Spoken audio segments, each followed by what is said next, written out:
Vamos a seguir con la visita contemplando o deteniéndonos ante dos estatuas que guardan un cierto parecido formal, pero no necesariamente funcional. La primera es la que tenemos ante los ojos, las figuras 9 y 10.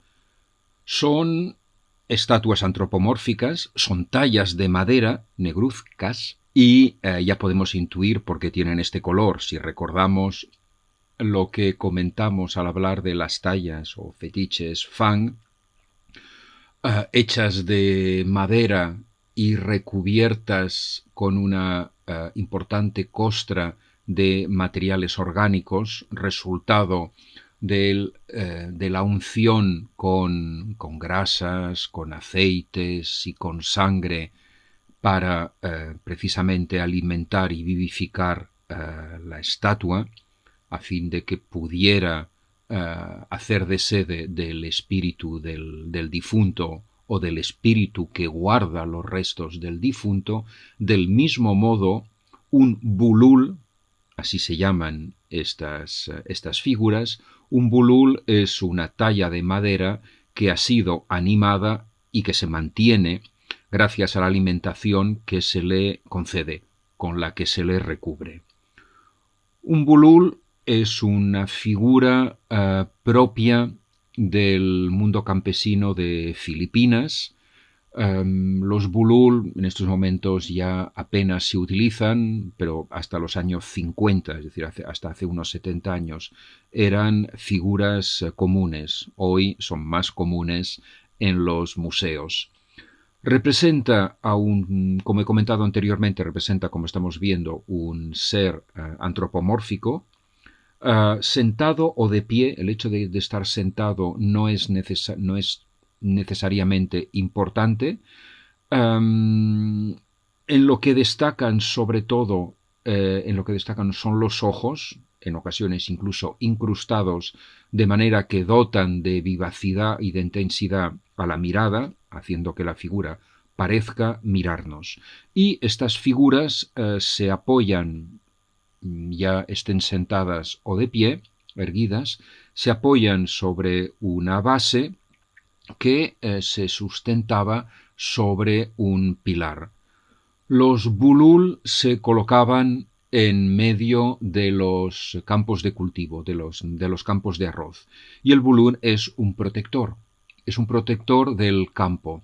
No es un espantapájaros, como pueden existir en las culturas occidentales, una figura ambigua entre la vida y la muerte, entre el movimiento y la quietud, una figura inquietante, grotesca e inquietante a la vez, que tiene como la función ahuyentar a los pájaros, sino que los bulul tienen como función ahuyentar, sí, pájaros, pero pájaros que en realidad son imágenes de los malos espíritus.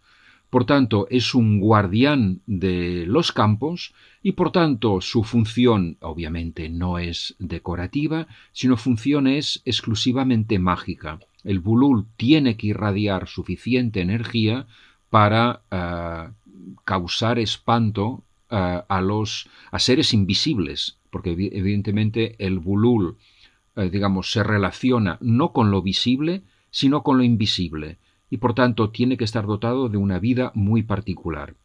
En uno de los bulul que estamos viendo, en la figura número 10, este sostiene un cuenco en la que se va depositando alimentos y líquidos para mantenerlo en vida, porque es solo con estos rituales que dotan de alimentos a los bululs que estos pueden cumplir la función para que han sido talladas. No son esculturas, por tanto, no son estatuas, sino que serían más bien fetiches, plenamente conscientes del sentido despectivo de estos términos, es decir, son unas figuras que tienen como función proteger a los vivos y a su entorno, en este caso los campos cultivados, y por tanto protegen la vida, porque si los pájaros y los malos espíritus impiden el crecimiento de las plantas o asolan los campos, evidentemente las comunidades fallecen. Y si avanzamos apenas unos metros y entramos en la sala siguiente, descubriremos una figura que para mí es tan fascinante como un bulul. En realidad los bulul y los tau tau, tal es el nombre de esta otra figura, para mí son seguramente algunas de las creaciones humanas más fascinantes, pero también más inquietantes que ha creado el ser humano. El tau tau, como vemos, es también una figura antropomórfica. Preciso que los bulul anteriormente observados tienen unos 40 centímetros, 45 centímetros de alto. Son figuras relativamente pequeñas. Para ahuyentar a los espíritus no hace falta tamaños descomunales. Los tau tau tienen prácticamente un tamaño natural. El tau tau que posee el Museo de las Culturas del Món que es el que estamos viendo, posee más o menos 1 metro 20 de alto. Algunos tau taus son realmente de tamaño natural. Son tallas de madera, de nuevo. Fijémonos que no están recubiertos, no están ennegrecidas, por tanto podemos suponer que no se las embadurna, no se las recubre de alimentos.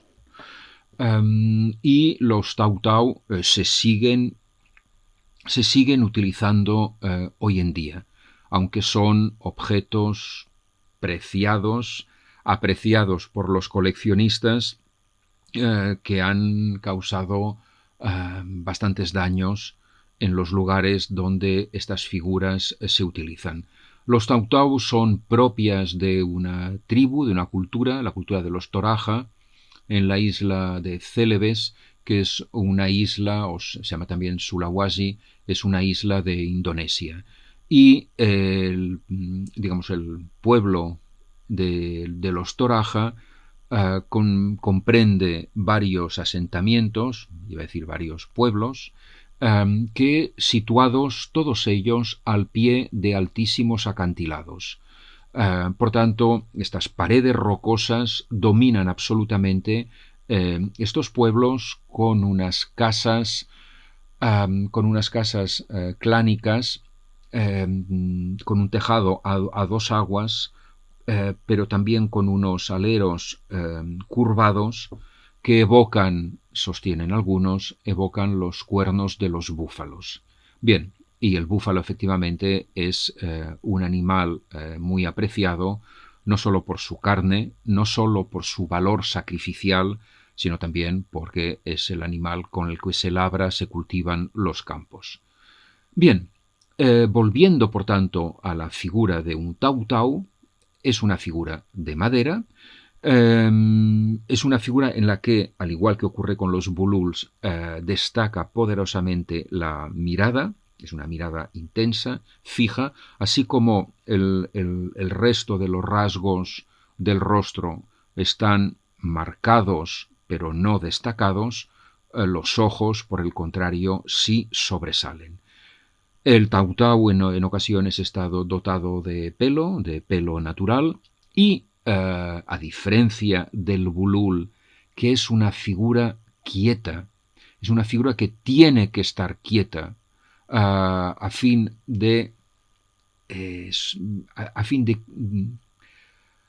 para que su inmovilidad, digamos, inquiete a los malos espíritus, para estar permanentemente presente y avizor, y por tanto impedir la aparición de cualquier espíritu nefasto. Por el contrario, los tau tau, como vamos viendo, son estatuas, tallas, marionetas, muñecos, son figuras articuladas, brazos, piernas y manos se pueden mover.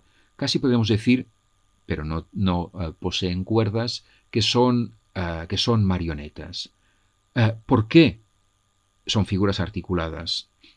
Precisamente porque se tienen que mover, porque tienen que sugerir un movimiento para que puedan adquirir distintas posiciones. ¿Qué es, por tanto, un tautau? En la cultura de los torajas, la muerte no es, o aparentemente no es, un problema, sino que es un nuevo estadio en la vida del ser humano. Por tanto, los muertos, aunque es cierto que el gobierno indonesio intenta controlar estas creencias y estas prácticas, los muertos viven con los vivos. Y no solo viven entre los vivos, sino que además los protegen. Por tanto, en cuanto una persona fallece, amén de que permanece durante mucho tiempo en la casa, finalmente el cuerpo es enterrado en una tumba natural, en una cueva natural, una hondonada en la pared rocosa que domina el poblado, o en unos nichos artificialmente abiertos en dicha pared. Las tumbas no se cierran, no tienen puertas, no tienen lápidas, no hay ninguna piedra que cierre la tumba, con lo cual, en principio, cualquier miembro de la familia puede acceder al interior y estar en contacto con el difunto. Pero, al mismo tiempo, se colocan efigies dobles del difunto, que son precisamente estas figuras, los tautau, que se revisten, a los que se visten, como por ejemplo se visten a los pasos de Semana Santa, se les visten con el ropaje de los difuntos y se colocan de pie en unas especies de balcones detrás de los cuales se encuentran los nichos.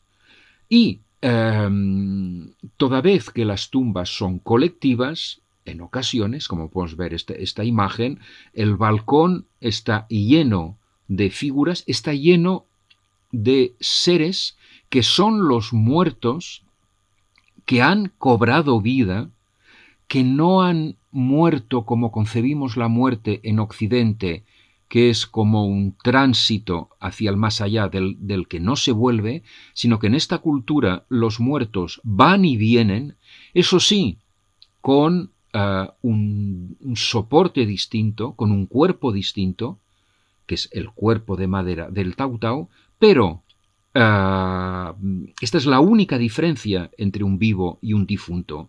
Es, digamos, la carnalidad, la materia, la sustancia con el que está hecho el cuerpo. El resto, la mirada, el movimiento, la capacidad de moverse, de controlar,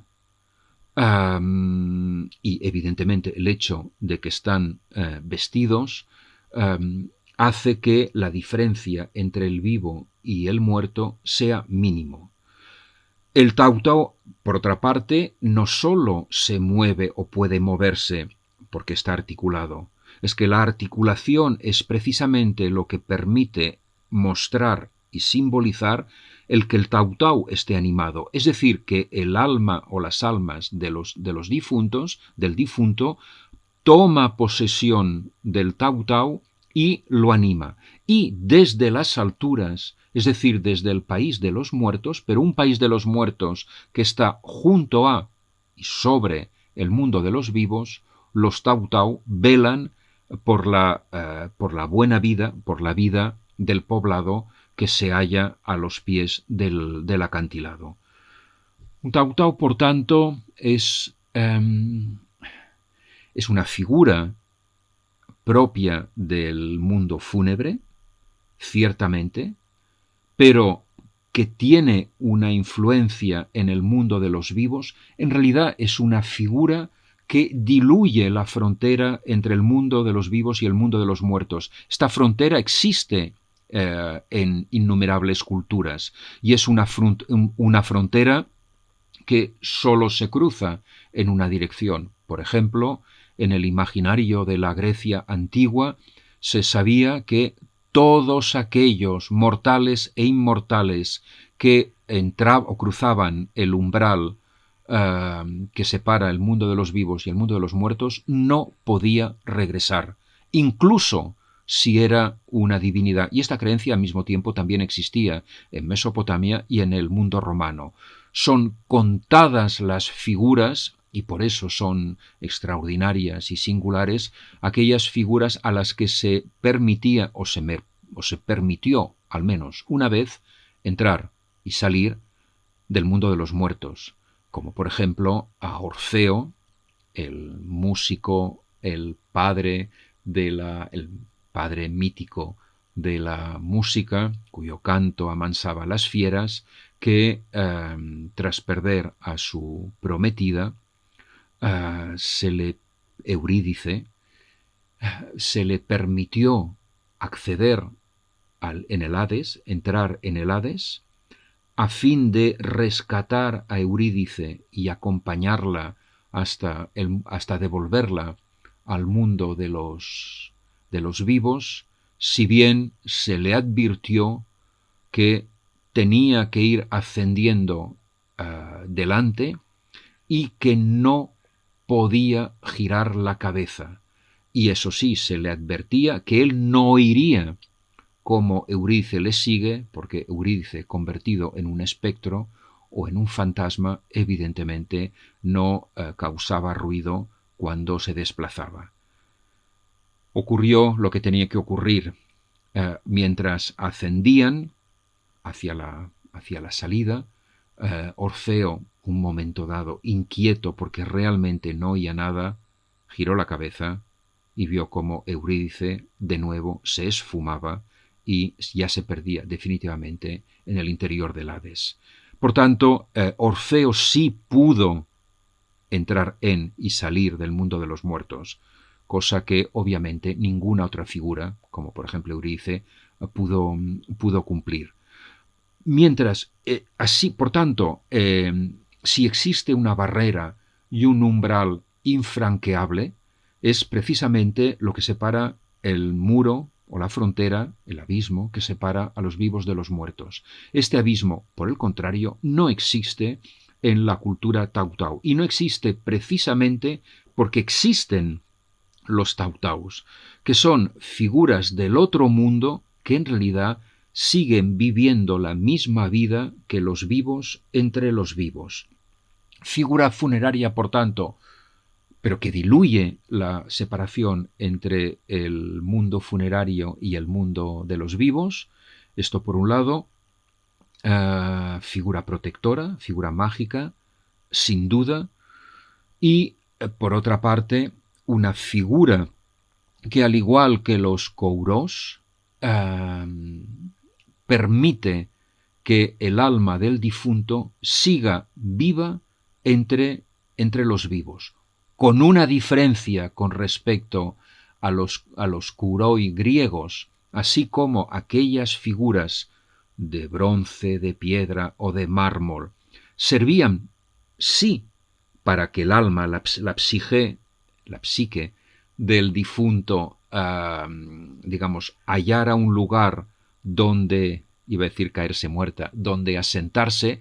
Por otra parte, los kuroi estaban hechos con unos materiales que cuando eran golpeados, sobre todo la piedra y el mármol, en realidad apenas producían ruido, y por tanto los kouroi eran mudos y en realidad pertenecían mucho más al mundo de los muertos que al mundo de los vivos. Sí que permitían que los vivos recordaran a los muertos, pero de algún modo un kouros se hallaba en la frontera entre el mundo de los vivos y el mundo de los muertos y, digamos, marcaba bien dicha separación. Un tautau, por el contrario, es una figura que se encuentra indistintamente entre el mundo de los vivos, en el mundo de los vivos y en el mundo de los muertos, es decir, en un único universo, en un único espacio, y permite que el difunto siga vivo entre los vivos, al contrario de lo que ocurre con el kouros griego. Por tanto, lo que vamos viendo, contemplando Bululs y Tautaus, como una obra formalmente parecida, salvo por la articulación de brazos y manos de los Tautau, una talla de madera, una talla antropomórfica de madera, como las tallas cristianas, medievales, renacentistas o barrocas, como los pasos de Semana Santa, barrocos o actuales, o como las tallas de diversas culturas africanas, nos encontramos con objetos formalmente parecidos, pero que sin embargo cumplen funciones muy distintas y se relacionan de una manera muy distinta con los seres vivos. Cuando uno contempla un kouros, mantiene las distancias. Dos cosas porque es visible que la figura pertenece a otro mundo. Está literalmente petrificada. Está convertida en piedra, como por ejemplo le ocurre al comendador al final de la ópera de Mozart, Don Juan. La figura se convierte en una estatua de piedra y desaparece en el mundo de los muertos. Mientras que, por el contrario, los Tautau están presentes entre los vivos, si bien poseen un estatuto especial, porque habiendo superado la prueba de los muertos, pueden asegurar la vida de los seres vivos, indicándoles al mismo tiempo que no teman el tránsito de la muerte, porque lo que viene a continuación es la misma vida que tenían anteriormente al tránsito. Bien, por tanto, figuras formalmente parecidas que exigen y piden por parte nuestra un trato distinto, familiar. En el caso de los Tautau son como nosotros, distante en el caso de un kouros griego, temeroso en el caso de un fetiche fan y respetuoso y reverenciado ante una talla religiosa cristiana que permite evocar, aunque no suplir, la invisible presencia de la divinidad. Bien, vamos a seguir con nuestra visita y vamos a abandonar el mundo polinésico y el mundo de Oceanía y vamos brevemente a comentar algunos rasgos, algunas particularidades de algunas creaciones propias tanto del budismo como del hinduismo. Bien, estamos entrando en la sala dedicado a algunas creaciones de la India, y prácticamente iba a decir del continente índico. Como podemos ver, estamos en la sala de la figura 13 y podemos observar a nuestra izquierda, a la izquierda de la imagen, una pieza alargada, una pieza horizontal, dentro de una vitrina. Si nos acercamos, por ejemplo, en la figura 15, es posible que en un golpe de vista rápido tengamos la sensación que estamos ante un arte romano tardío, el arte de los siglos IV y quinto, cuando la figuración naturalista se va esquematizando. No sé, la verdad es que no se sabe bien si es porque la creciente espiritualización del final del paganismo, muy marcado por religiones orientales que anuncian la vida eterna y que por tanto advierten de que las penurias de la vida presente no serán un obstáculo para gozar de una vida futura maravillosa, si bien también se advierte de las consecuencias de una vida presente improcedente. Bien, todas estas religiones, que ya nada tienen que ver con las religiones oficiales, olímpicas o capitolinas, que insisten en el aquí y ahora, insisten en valorar la vida presente, porque lo que aguarda tras la muerte es una vida desencarnada, espectral, en sombras, en un mundo lleno de larvas. Hay que pensar que la descripción del infierno en Grecia, en Grecia y en Roma, que por otra parte es una descripción muy marcada por la cultura mesopotámica, ha influido en la concepción cristiana del infierno como un mundo dantesco, literalmente dantesco, y en los cuales evidentemente los gusanos y las larvas tienen un destacado protagonismo.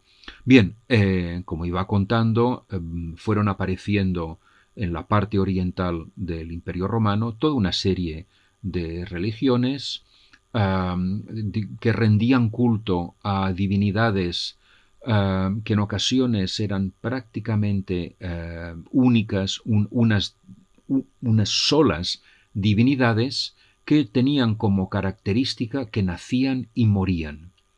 Y su muerte siempre consistente en un vertido de sangre, de algún modo lavaba las faltas de los ceremoniantes, de los fieles. Consistían, por tanto, en sacrificios. La divinidad se sacrificaba para en pos de la vida, en beneficio de la vida de los creyentes. Y todas estas religiones, estas tardías religiones orientales, el culto a Mitra, el culto a Atis, el culto a Isis y Osiris, un culto ya muy distinto al culto propiamente del Egipto faraónico, el culto a Targatis, existía a Sabacios.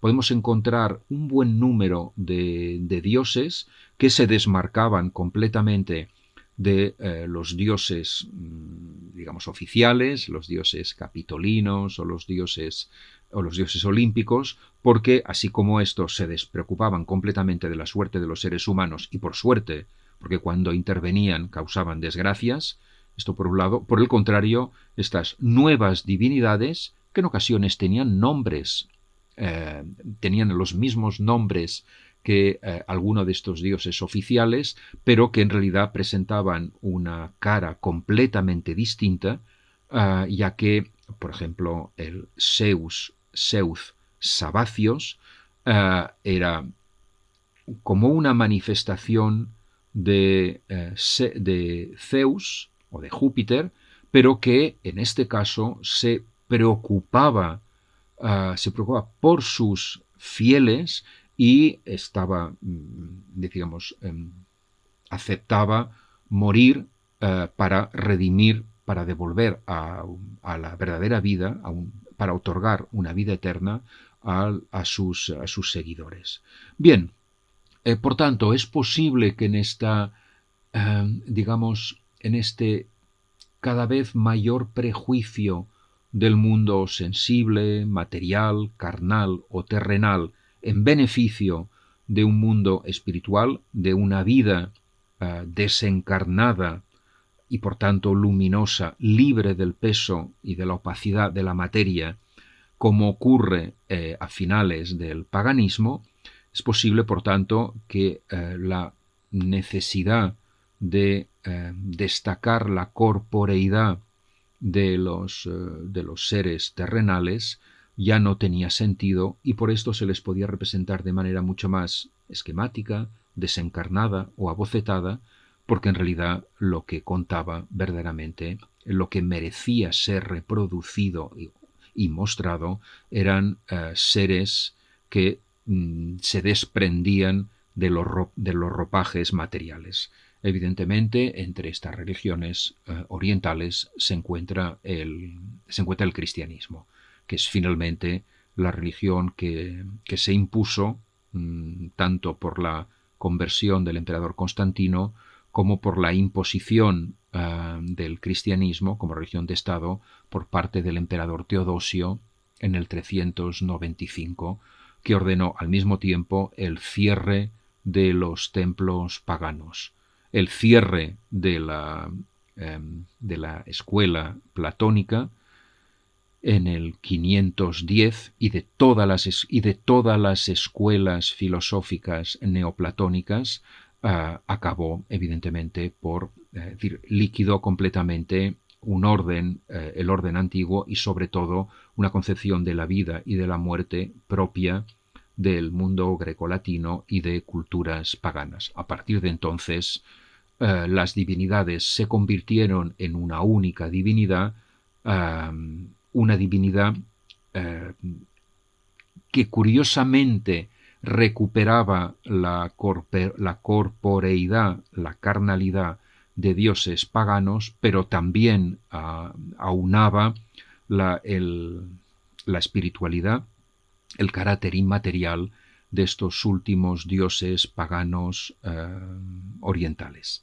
Bien, por tanto, dicho todo esto, si miramos este relieve, podemos pensar justamente que es un relieve, iba a decir, tardo romano, y propio más bien de la parte oriental del Imperio Romano. También se ha dicho que las invasiones bárbaras y por tanto el asentamiento de bárbaros, entre ellos se encontraban evidentemente artesanos, tallistas, escultores, en las ciudades romanas, artistas que practicaban un arte muy distinto, que no era un arte naturalista, no porque no supieran hacer arte, no porque no supieran imitar la naturaleza, sino porque consideraban de que la representación sensible no tenía por qué representar lo meramente visible.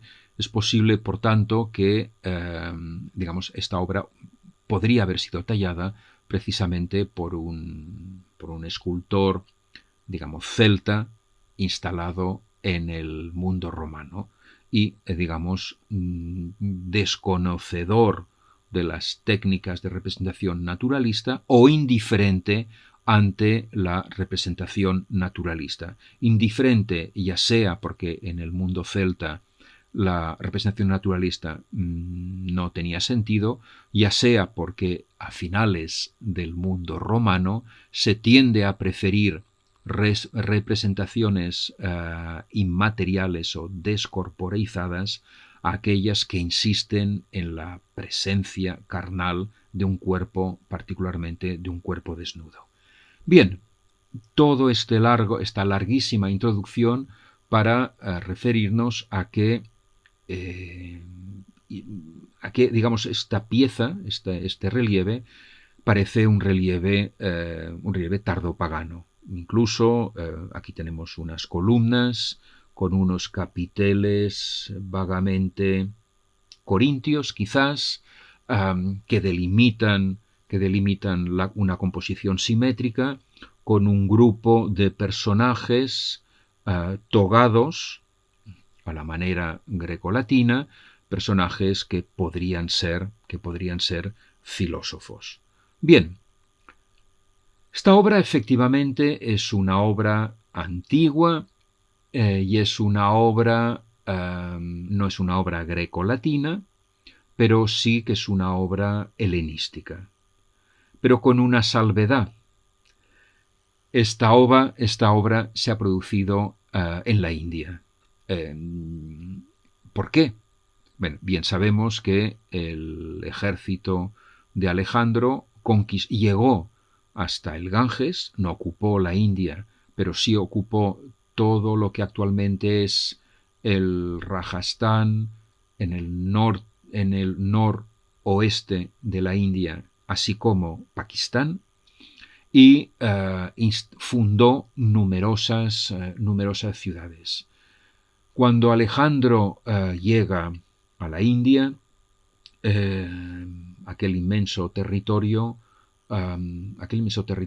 tiene como religión principal, aparte el hinduismo y algunas otras religiones, tiene sobre todo el budismo. Bien, el problema no, lo que ocurría es que el budismo no poseía ni podía poseer imágenes naturalistas. Es decir, no se podía representar a Buda, pese a que Buda es un ser humano, pese a que el budismo en realidad no es una religión, pero en tanto que Buda, que es un príncipe, por tanto es un ser mortal, alcanzó el nirvana y se convirtió en un bodhisattva, es decir, en un sabio que de algún modo escapó a la ignorancia y la ceguera propia de los seres humanos y que al mismo tiempo se convirtió en un maestro que educó a sus seguidores, los cuales a su vez lentamente iniciaron el camino hacia convertirse también ellos en bodhisattvas, al ser una figura rodeada de discípulos, como los filósofos griegos o como la divinidad cristiana, era extraño para un griego, y Alejandro era de cultura griega, era extraño que no hubiera imágenes modélicas de esta figura humana, pero con un carácter prácticamente sobrenatural, como por ejemplo tenían un carácter sobrenatural mortales como los reyes y los emperadores helenísticos u orientales. Además, por no hablar de los faraones. ¿Cómo en el ejército invasor helenístico, el ejército de Alejandro, viajaban toda clase de artesanos, y Alejandro viajaba además con sus escultores favoritos?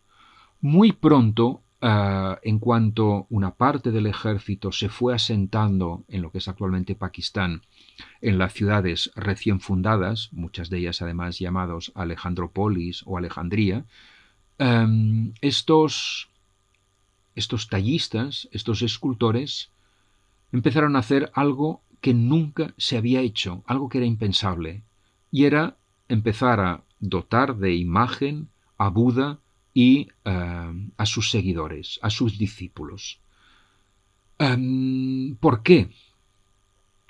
Si Buda era una figura iluminada que iluminaba y que por tanto aparecía como un faro que conducía por él, entre comillas, buen camino a quien decidiera escuchar y seguir sus enseñanzas, no era extraño que a Buda se le equiparara con Apolo, con el dios Apolo.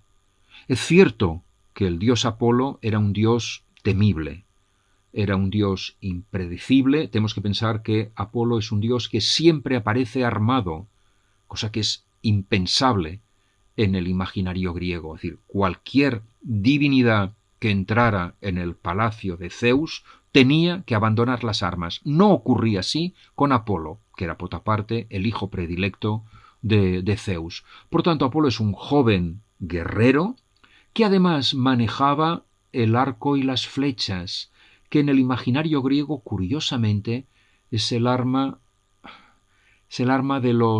prácticamente de los cobardes. Por una razón muy sencilla: quien maneja el arco y las flechas no se enfrenta, no se encara con los enemigos. Lo que sí ocurre cuando uno maneja un puñal, una espada o una lanza, ve la cara del enemigo y lo mira a los ojos y se produce un careo, se produce una confrontación.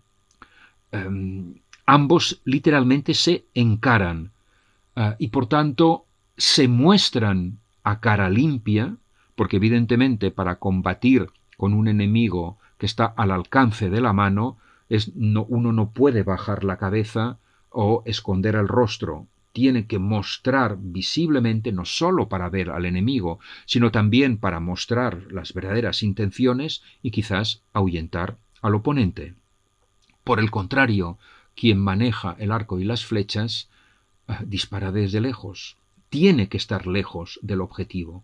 Y por tanto, la víctima de las flechas, primeramente, no intuye el peligro y, por otra parte, cuando se da cuenta que la flecha, si es que se da cuenta que la flecha lo alcanza, o cuando los demás descubren que ha sido alcanzado por una flecha, no saben literalmente de dónde ha venido.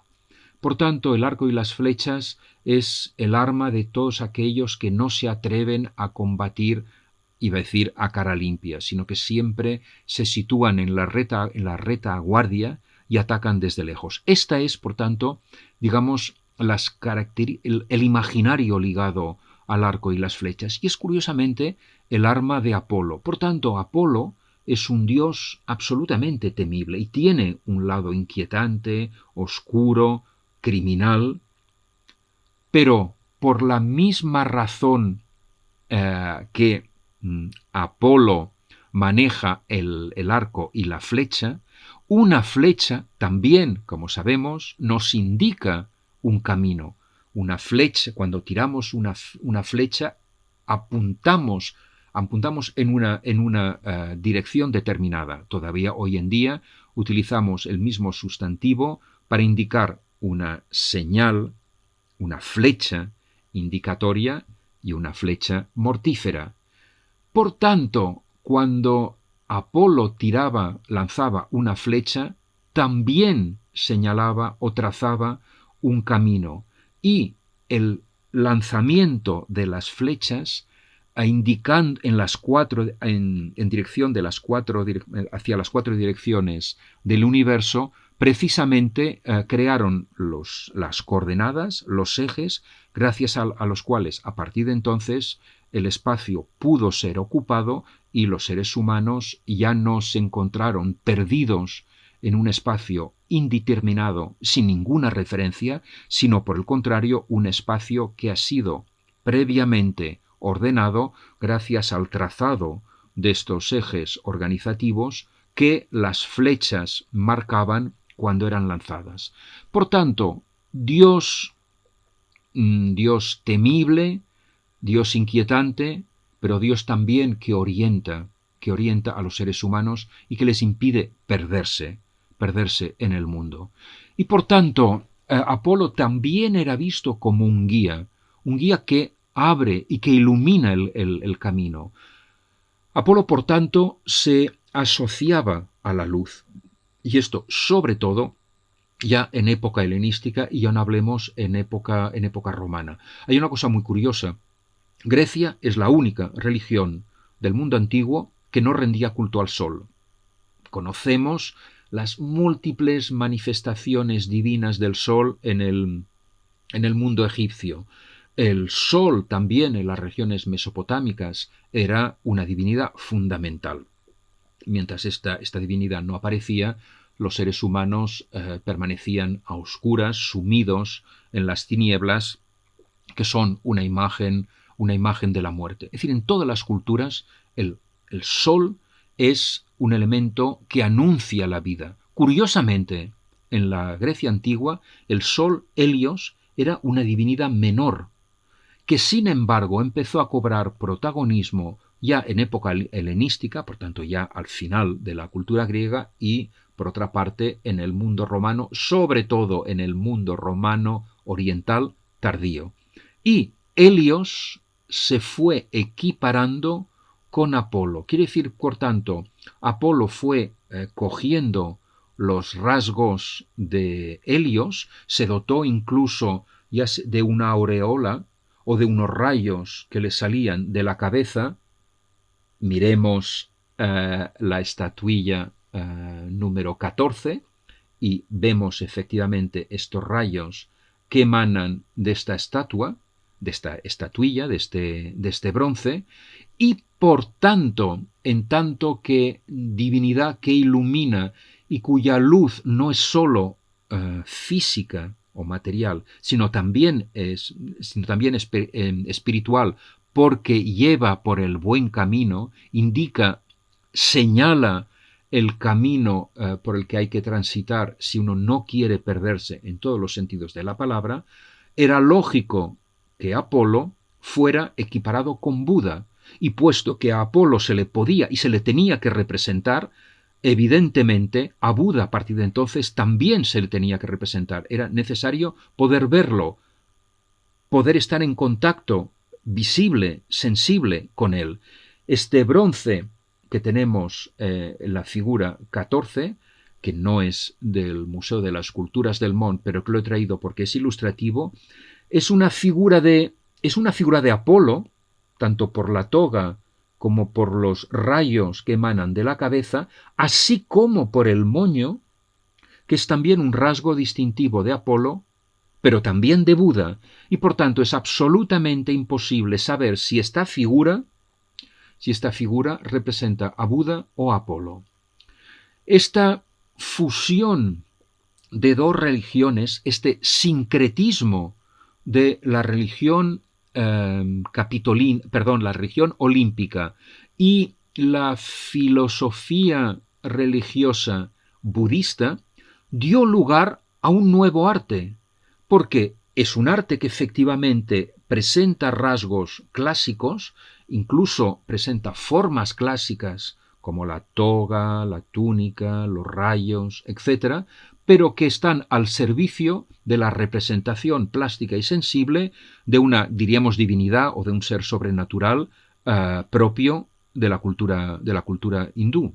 Es decir, representa a Buda y a los bodhisattvas, que son seres humanos que han alcanzado prácticamente la inmortalidad gracias al desprendimiento de todas las ataduras terrenales. Esta fusión entre Grecia y la India se produjo sobre todo como he comentado, en el noroeste de la India, en la región de Gandhara, y ha dado lugar a lo que se llama el arte de Gandhara, un arte que surge hacia el siglo III. Hay que pensar que Alejandro llega hacia el 320, por tanto, al final del siglo IV en la India. Este arte ya se va forjando en el siglo III y perdurará manteniendo estos rasgos, que es una mezcla de rasgos griegos y orientales o hindús, perdurará hasta el siglo II o III después de Cristo, prácticamente durante unos 500 años, y poco a poco, digamos, los dejes, los modismos, las formas y los sistemas de representación del mundo clásico fueron cayendo en el olvido en favor de otro tipo de figuras, de rasgos y de modos de representación.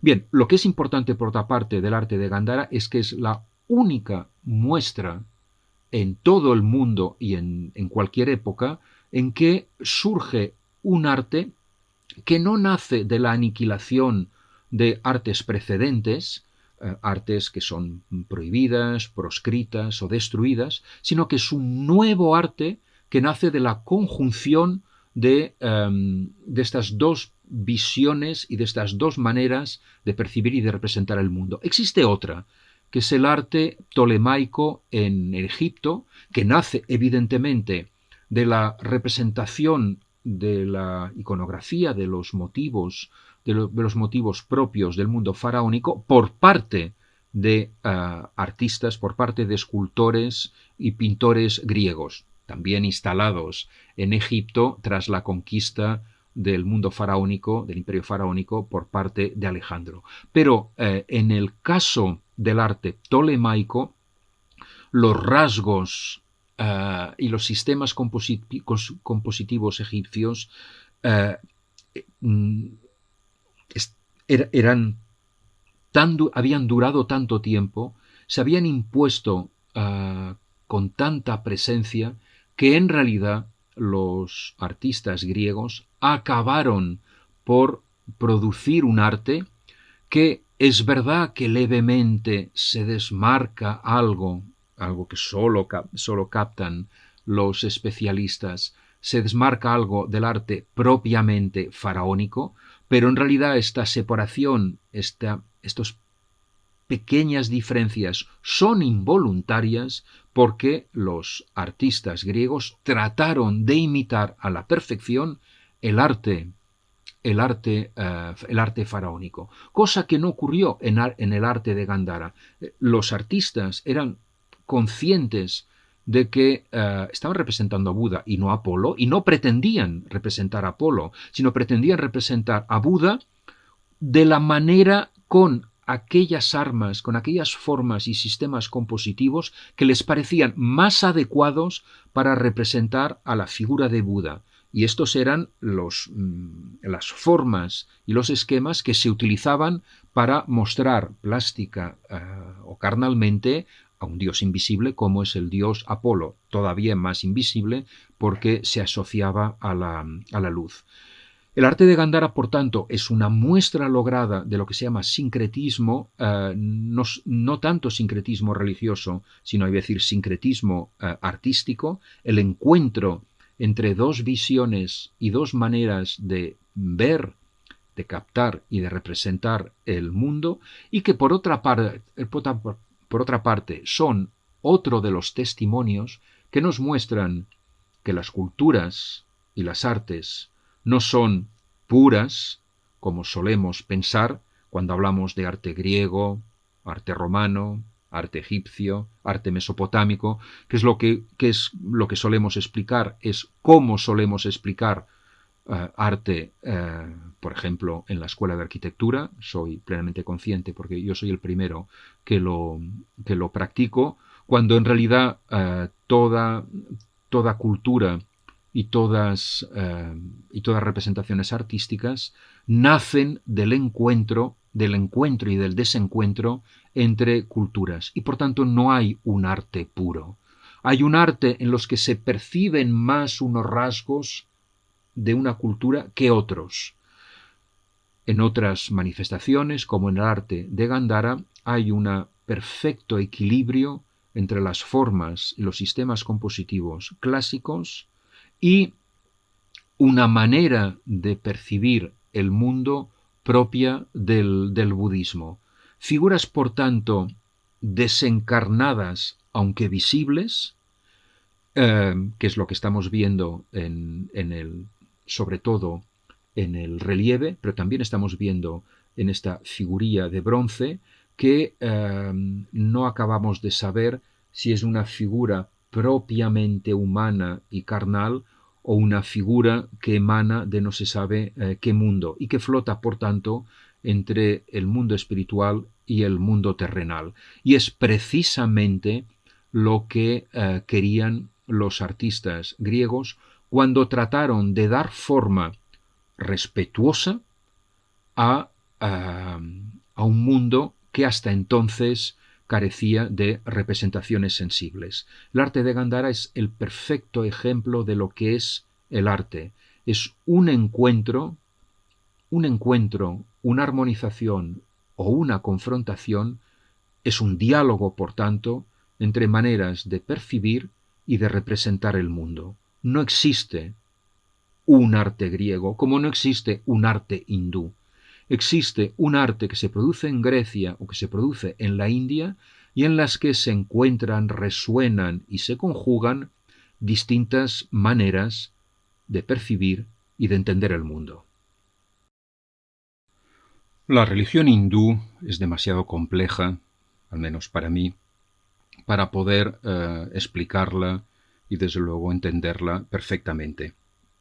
Pero sin embargo, la representación religiosa, que evidentemente está ligada a la religión hindú, dicha representación nos puede permitir comentar alguna cosa sobre lo que es la representación y sobre todo la representación visible, sensible de lo invisible. Lo que tenemos aquí es una escultura parecida a las que atesora el Museo de las Esculturas del Món, y es una escultura, también vemos, iba a decir antropomórfica, pero al menos compuesta con elementos antropomórficos, brazos, manos, rostros, cuerpo, el cuerpo, es decir, al menos tronco, y esta figura que podríamos calificar de monstruosa, de todos modos, puesto que presenta múltiples brazos, esta figura representa a Trimurti. Trimurti no es una divinidad. Trimurti es una trinidad, es una conjunción de tres divinidades. ¿Es el hinduismo una religión politeísta o no? Las explicaciones no siempre coinciden. Es una religión politeísta, sin duda, puesto que existen distintos dioses independientes, pero también podría ser una religión monoteísta, toda vez que existe un dios supremo, que es Brahma, tanto si se la considera una religión politeísta o no. Brahma está por encima de todo, es por tanto el ser supremo o un ser único, y el resto de las divinidades emanan de Brahma. Son manifestaciones de Brahma, dos de las cuales exteriorizan y manifiestan dos de las principales capacidades o funciones del dios principal o el dios único, Brahma, como son Vishnu y Shiva. Siendo Vishnu es un dios creador, es el dios que tiene, por tanto, como función poner en práctica, ejecutar la voluntad creativa y formativa de Brahma. Es un dios, por tanto, que protege a la vida, mientras que Shiva es el inevitable dios, la divinidad destructora, que permite, con la liquidación de formas, seres y entes caducos que han llegado hasta su momento final, permite renovar el mundo. Renovación que evidentemente sucede, o renovación o regeneración que sucede a la última liquidación de todo lo existente anteriormente y que ha dejado de tener sentido, de tener vida y por tanto de ser útil y ejemplar. Bien, por tanto, estaríamos dentro de una concepción circular del tiempo donde la creación acontece regularmente, una creación y recreación que acontecen regularmente y que inevitablemente suceden a destrucciones previas.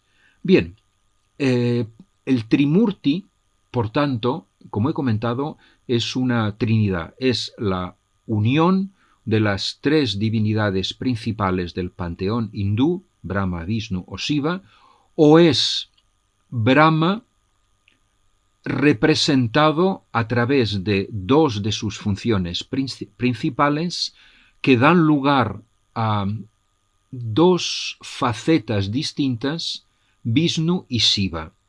Este comentario no es totalmente improcedente, puesto que en la religión hindú, aparte de la existencia de un cierto número mesurado de dioses, a menos que estos dioses sean manifestaciones de Brahma, hay textos en que hablan de que Vishnu es Brahma, ejercitándose, poniendo en práctica su voluntad y su potencia creativa. Lo cierto es que en la religión hindú existen los avatares y estos son divinidades en determinadas situaciones o en determinadas acciones. Uno de los avatares más conocidos es Krishna, que es un avatar de Vishnu. Es decir, Krishna es Vishnu guiando guiando a la humanidad. Krishna equivale a la concepción, es la personificación o divinización del acto creativo, voluntario, recto, siguiendo unas pautas conocidas hacia una función o una finalidad muy concreta, Krishna es aquel que precisamente acompaña y visualiza el deseo creativo, el deseo de hacer bien las cosas o de hacer el bien. Por tanto, Krishna es un dios asociado a la luz. Y en realidad no es un dios, sino que es Vishnu actuando. Y esto ocurre con todas las divinidades, si es que existen estas múltiples divinidades. Presentan innumerables manifestaciones aquí y ahora, en lugares determinados, en posiciones, en gestos, en actos determinados, que acaban determinando que estos dioses se convierten en otras divinidades. Aunque la comparación puede ser fútil, peligrosa y desde luego muy esquemática, también podemos pensar que la noción de avatar, lo digo con muchísimo cuidado y respeto, la noción de avatar puede recordar lo que ocurre en una religión monoteísta como es el cristianismo, en la que, por un lado, existe una Trinidad, existe el Padre, el Hijo y el Espíritu, y teniendo en cuenta, además, que en uno de los últimos libros escritos del Antiguo Testamento, que es el libro de la sabiduría, quienes dialogan son Yahvé y su espíritu o su sabiduría, siendo la sabiduría ya sea una divinidad distinta a Yahvé, ya sea un avatar de Yahvé. Es decir, la sabiduría se, exterioriza y puede convertirse en un ente o en un ser con el que Yahvé dialoga. También podemos pensar que el libro de la sabiduría, en realidad, lo que comunica es un diálogo interior, Yahvé hablando consigo mismo, ciertamente, pero también es cierto que este diálogo se exterioriza mediante un verdadero diálogo entre dos seres que se entienden, que se reconocen, que aceptan dialogar, pero que son distintos, Yahvé y su sabiduría, lo cual significa que la sabiduría le pertenece necesariamente, pero no es idéntica a él. Por tanto, si incluso en el judaísmo podemos encontrar la sabiduría presentada casi como una divinidad distinta, cosa por otra parte lógico, porque el libro de la sabiduría es un libro escrito en griego y seguramente escrito por autores, un autor judío que no solo hablaba o escribía griego, sino que debía tener una formación filosófica griega.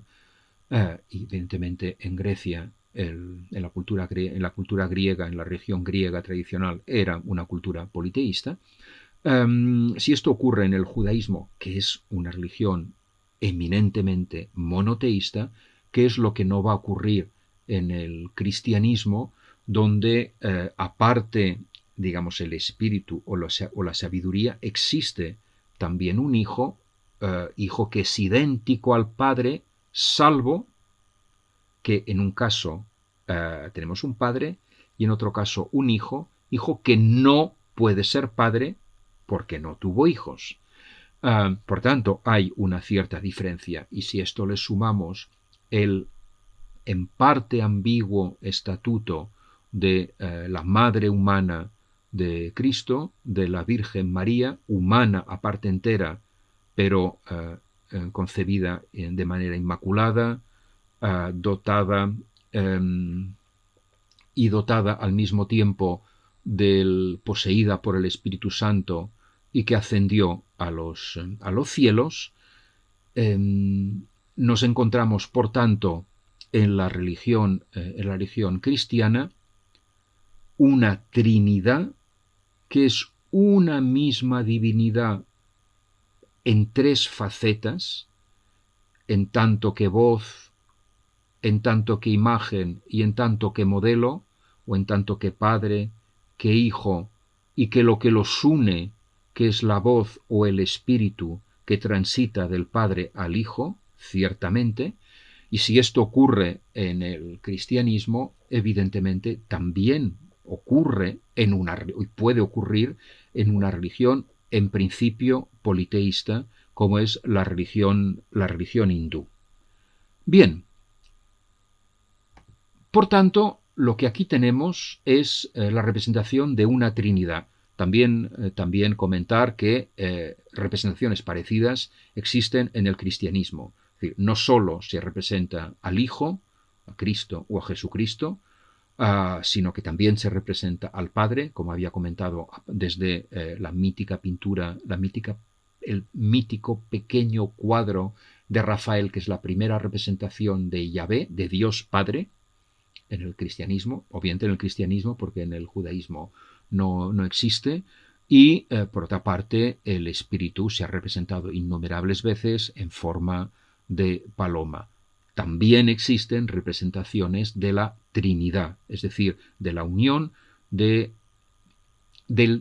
desdoblamiento o del triple desdoblamiento de una única divinidad que muestra tres facetas bajo la forma del Padre, el Hijo y el Espíritu Santo. Bien, el Trimurti es una Trinidad y esta Trinidad exhibe las distintas une en una única figura las distintas características o los distintos poderes de las tres divinidades que confluyen en esta figura, si es que son tres divinidades y no tres manifestaciones de una misma divinidad.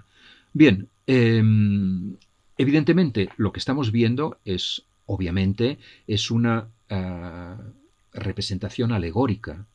Es decir, primeramente, Trimurti no es una divinidad, sino la unión de tres divinidades, y ninguna de estas divinidades era un monstruo. Es decir, Shiva no tenía múltiples brazos. Los hindús son absolutamente conscientes que Shiva es una divinidad invisible, como cualquier divinidad, pero que se representa como un ser antropomórfico, en realidad un monstruo, dotado de múltiples brazos, porque evoca la capacidad destructora, pero también regeneradora de Shiva. El rostro impávido es el de Brahma. La tiara que emerge de la testa de Brahma seguramente representa a Vishnu. Es decir, nos encontramos con una figura compleja, una figura hecha que resulta de la conjunción de elementos propios de la representación de cada una de estas divinidades, y lo que da lugar es a una figuración simbólica, por tanto, una imagen o un signo que nos permite entender y visualizar no el aspecto de estas divinidades, sino sus capacidades. El arte, por tanto, en este caso, al igual que en todos los casos, el arte es simbólico. En realidad el arte naturalista no existe. Primeramente, porque cualquier imagen naturalista, desde un cuadro de Ingres o de Leonardo, hasta una fotografía o un vídeo, en realidad lo que nos está mostrando son figuras planas. Y por tanto, estas figuras no son figuras naturalistas tal como se entiende, no son réplicas de un ser vivo, son una representación simbólica que nos permite evocar qué es y qué aspecto tiene una determinada figura, pero la imagen no puede, en principio, sustituir al modelo, al menos mientras que el modelo exista, esté presente y esté cerca de nosotros. Que esto es lo que ocurre en toda representación naturalista. Es una representación que nos permite entrar en contacto, saber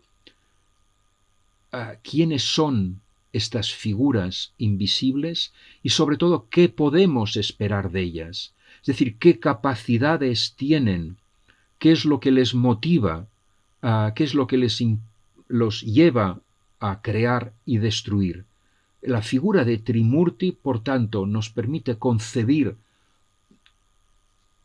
y qué podemos esperar del mundo invisible, un mundo que crea y que destruye. No es la imagen, no es un doble de las divinidades, porque ninguna divinidad tiene un doble.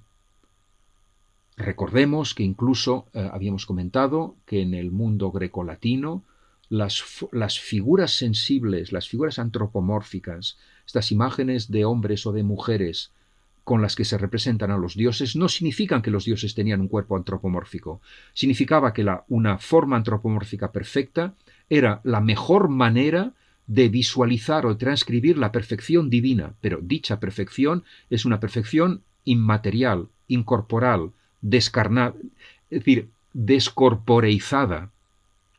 Y sólo la representación de un ser humano perfecto podía aludir a la perfección divina. Del mismo modo que esta figura sorprendente alude a la compleja capacidad de los dioses que encabezan el panteón hindú de crear, de recrear y de destruir el mundo. Es literalmente un monstruo lo que tenemos, pero monstruo viene del latín mostrare. Es algo que se muestra, y si algo que se muestra tiene el carácter de una aparición, de una figura sorprendente, deslumbrante, que nos deja bocaviadat, como se dice en catalán, que nos deja con la boca abierta, admirados, sorprendidos, temerosos ante lo que acontece.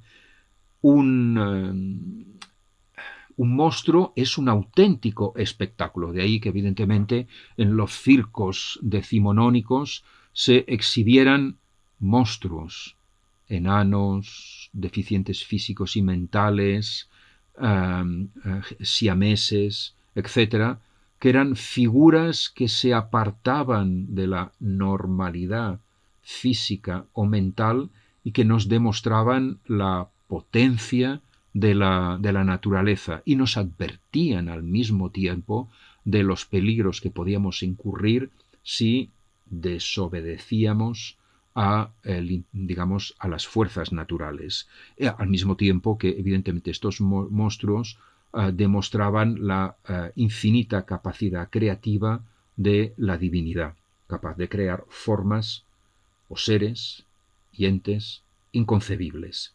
Bien, en este caso también estamos ante un monstruo, ante una figura digna de admiración, digna de contemplación, que evidentemente llama la atención por su aspecto imposible, pero que precisamente a través de esta figura imposible entendemos y captamos visiblemente la imposibilidad de entender a los dioses.